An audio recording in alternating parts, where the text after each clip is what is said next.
G'day everyone. In this video we're going to continue our discussion of the time-dependent Schrödinger equation when we have a time-dependent Hamiltonian. But in this video we're going to take a perturbative approach. So we're going to make the assumption that the time-dependent perturbation v of t is a small perturbation, which we didn't make in the last video. We're still going to assume that we have a two-level system which starts in the state A and has a coefficient A is 1 and the coefficient B is 0 at time t equals 0. And we're going to assume that that V of t has only off-diagonal elements. So the time-dependent Schrödinger equation is going to guide us, but we're going to take a term-by-term approach rather than solving the coupled ordinary differential equations exactly.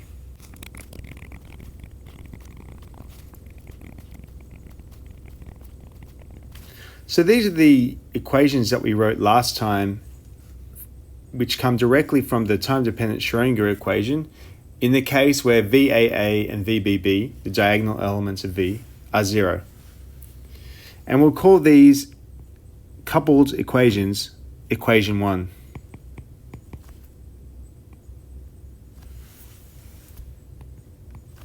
So now what we're going to do is an order-by-order expansion.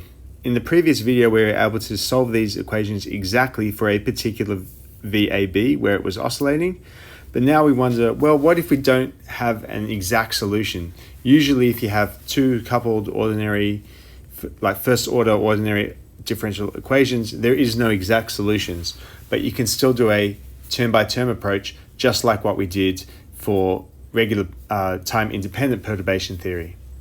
So to 0th order, we're going to have no change under the assumption that V is so small that it has no effect whatsoever. What about first order in VAB? To do this, we just need to substitute CA0 and CB0 into the right-hand side of equation 1. So in other words, we're substituting the 0th order wave functions into the right-hand side of equation 1 and seeing how that affects the time dependence on the left-hand side. From that, we get that the second equation here gives CB dot, first order, is minus I over H bar VBA times e to the I omega naught t. We can solve this directly because CA on the right-hand side is not there. We can solve this equation. The result is that when we integrate it, CB1 is equal to minus I over H bar times the integral from time t equals 0 to some time t of VBA at t prime e to the I omega naught t prime dt prime. Of course, to go further, we would need to know the exact shape of VBA, but in principle, this integral is always solvable. At least it can always be done numerically. And our requirement for perturbation theory is that this is small. In other words, much, much less than 1. In the same way, we can look at CA1 dot, and that's equal to minus I over H bar VAB e to the minus I omega naught t times CB naught, and CB naught is naught, so this derivative is just 0. In other words, we have at first order, as well as at 0th order, CA is just 1. This gives us our first order expansion in VBA of CB and CA. CA is not changing yet. What about second order in VAB? To get the second order, what we want to do is substitute the first order equation into the right-hand side of equation 1. And then we'll get the second order in the derivatives on the left-hand side. So we'll get CA at second order is minus I over h bar VAB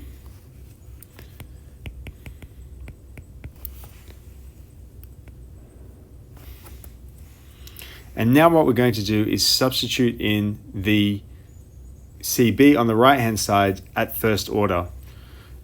That would include the 0th order and the first order correction. Since the 0th order is 0, it's just the first order correction, which is, and we can integrate this in much the same way that we did before.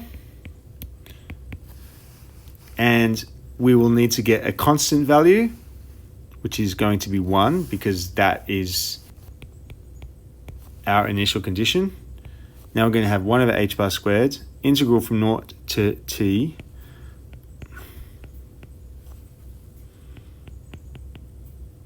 and now we're going to have an integral within an integral.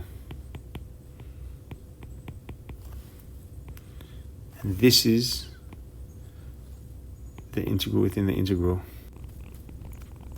Again, going further would require us to know exactly what VAB is doing, but we can always solve these at least numerically.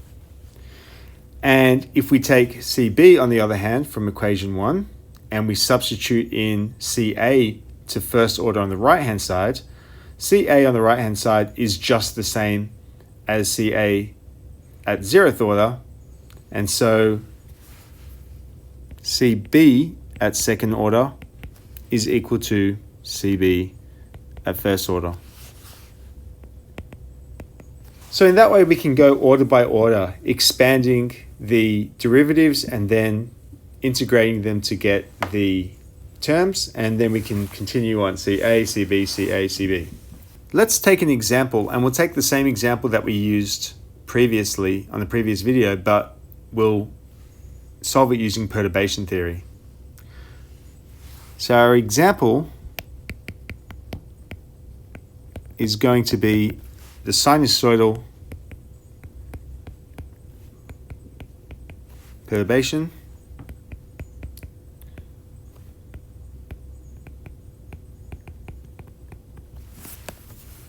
and the sinusoidal perturbation is V is some function of space cos omega t, which, just like we did last time, we're going to convert to an exponential because it makes it easier to do the integrals. But if you want to put in the full cos term and integrate it, you can do that here as well. So now we're going to use perturbation theory to solve this problem. And we only need to go to first order. In first order, we have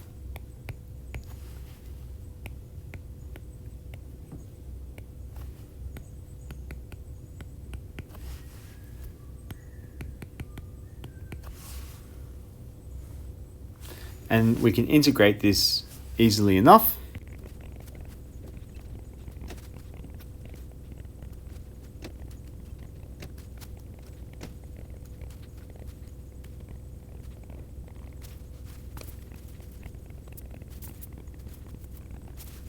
So this is the perturbative solution for CB as a function of time. And what we probably want to do now is compare it to the exact solution from the previous video.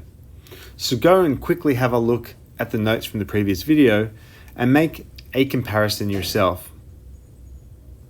You'll see that there are some bits that look similar and there's some bits that look a little bit different. But in fact, this will correspond to the exact solution if we make a couple of approximations.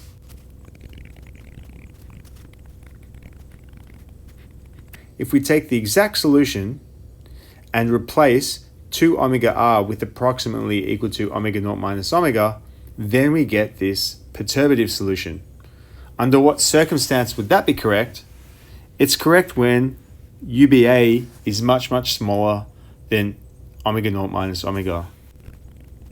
In the case where it's perturbative, we can now write the probability of the transition from A to B as a function of time, just like what we did before.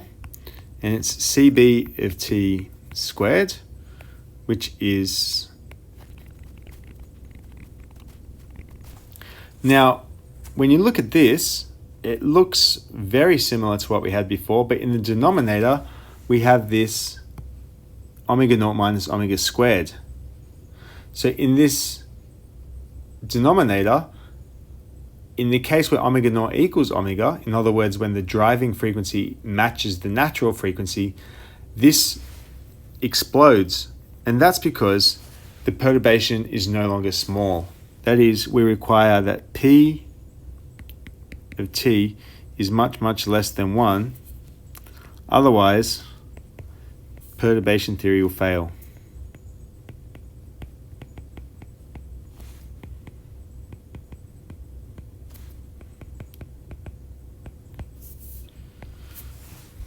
However, if we are far enough off resonance that perturbation theory can work, then we will see that P of t as a function of time has the correct shape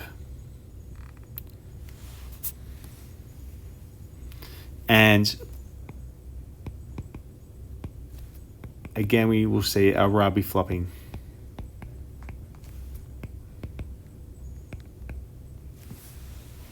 So we see that in the limit where we're far off resonance and UBA is small enough, then we will be able to recover Rabi flopping, and it looks very much like what it's supposed to. But again, if we're on resonance, this no longer works. While we're on this, it's a good time to talk a little bit more about electromagnetic radiation.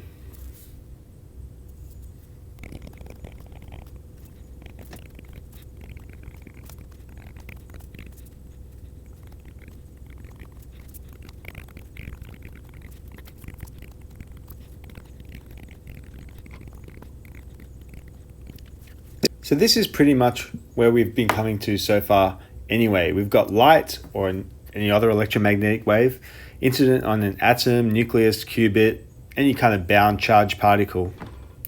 The electric field of the electromagnetic wave is E naught cos omega t in a particular direction, say the z direction, and this gives a time-dependent perturbation which is proportional to z and proportional to cos omega t.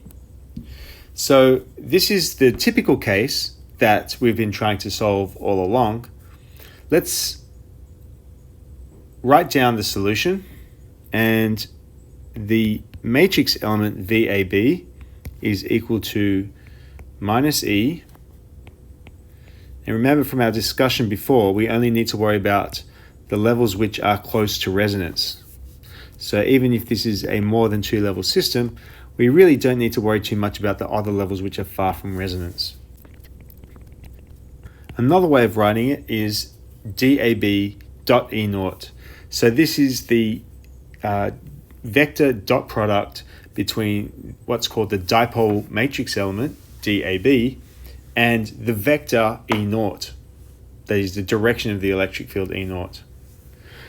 This term in its entirety is UAB from the previous videos.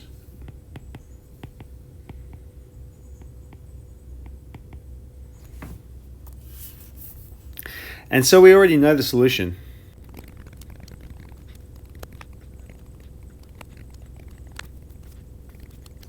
And of course we can use the exact solution if we need to. So this is the probability of absorption.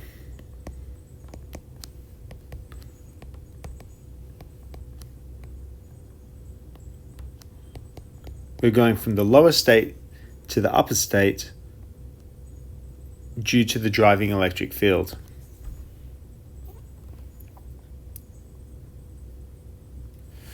But we can also work out what happens if the opposite initial condition is met. Of course, we know how to work it out for any initial conditions, but this is another interesting one where we start off in the excited state and we're maybe going to go back to the initial state. To do this, we just need to swap A and B in our equations. Omega naught goes to minus omega naught, and we have to take omega to minus omega. Otherwise, we'll be off resonance. It's like picking the wrong term of the exponential expansion of cos omega t.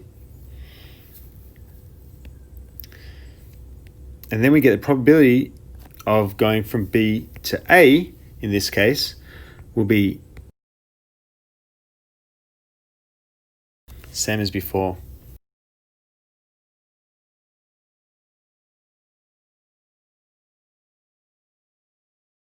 And this is stimulated emission.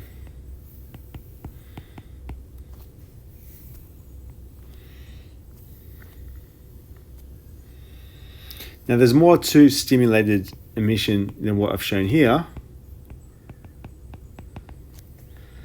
In particular, the intensity of the laser beam matters a lot, as does the bosonic character of the photons and so on. But this is essentially explaining the reason why you have stimulated emission.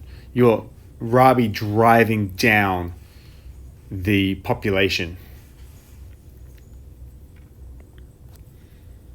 There's one more process that we also need to think about.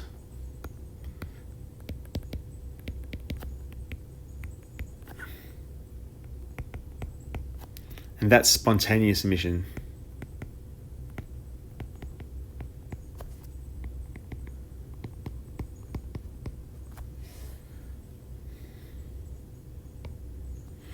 You're in the state B,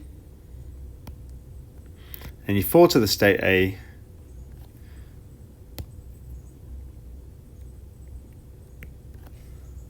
while giving off a photon spontaneously. The rate of this process is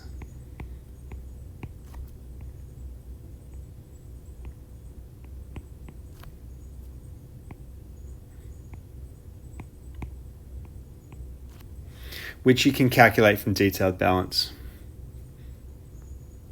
There are other ways to calculate it as well, which we won't go into.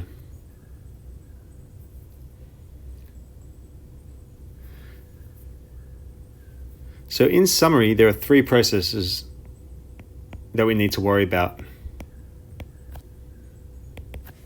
There's the photon comes in and excites from A to B.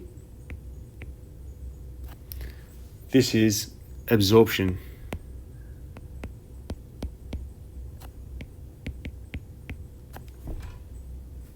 There's stimulated emission,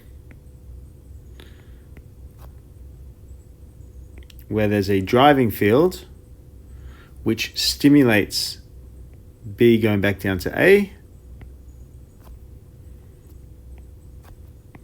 and that increases the field. That's stimulated emission. And finally, there is spontaneous emission.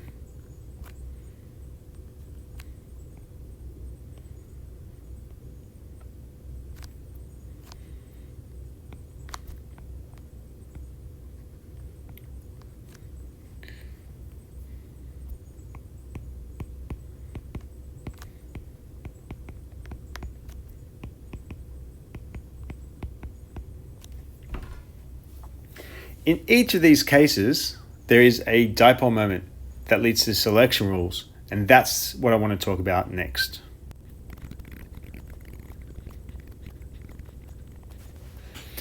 This electric dipole moment leads to the selection rules. And the selection rules are that dB BA is going to be 0 unless conditions are met.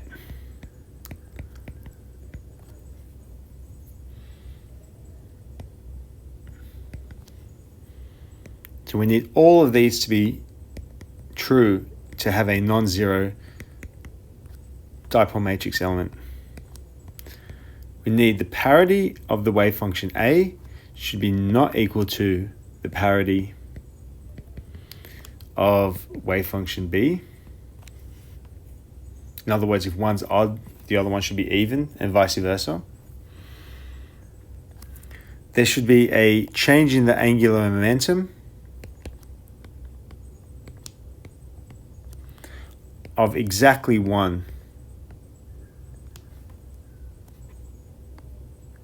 And finally, there should be a change in the magnetic quantum number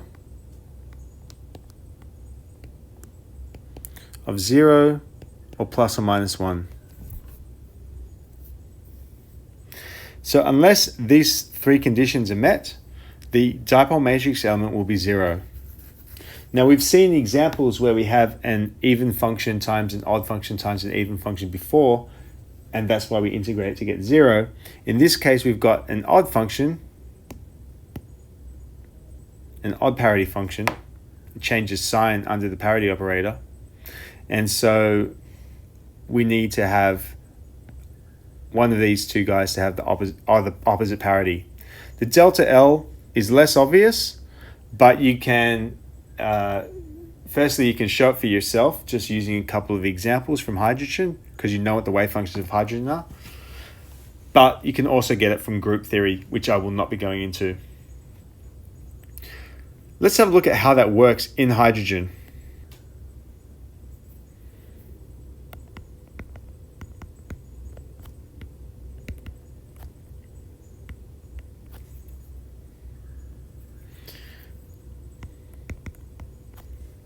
We have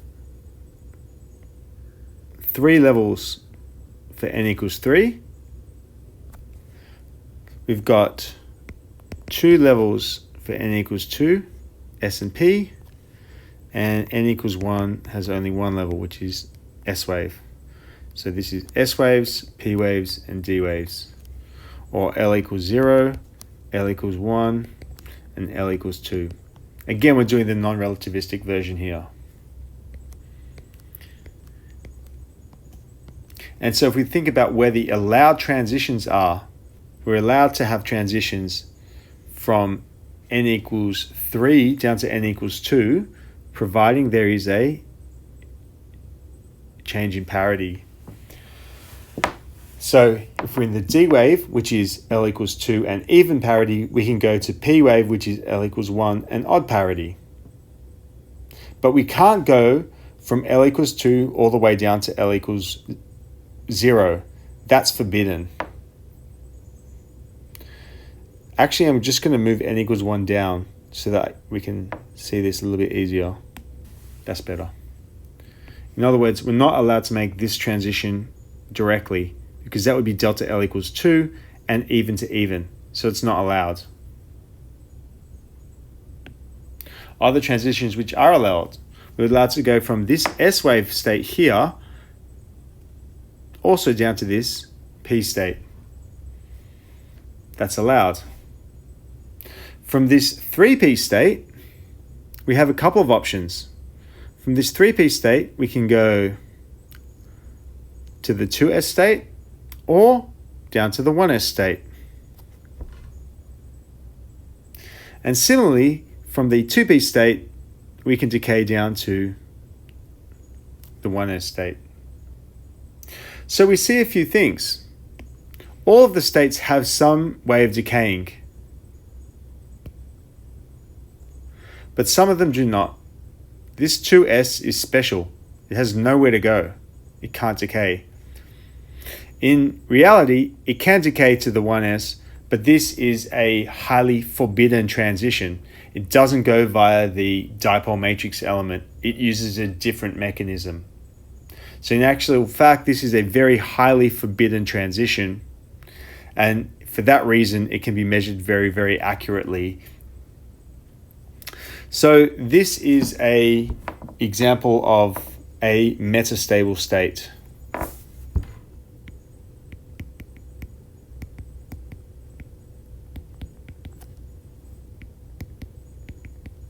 With a very long lifetime. All the orange ones are allowed transitions, or dipole allowed transitions.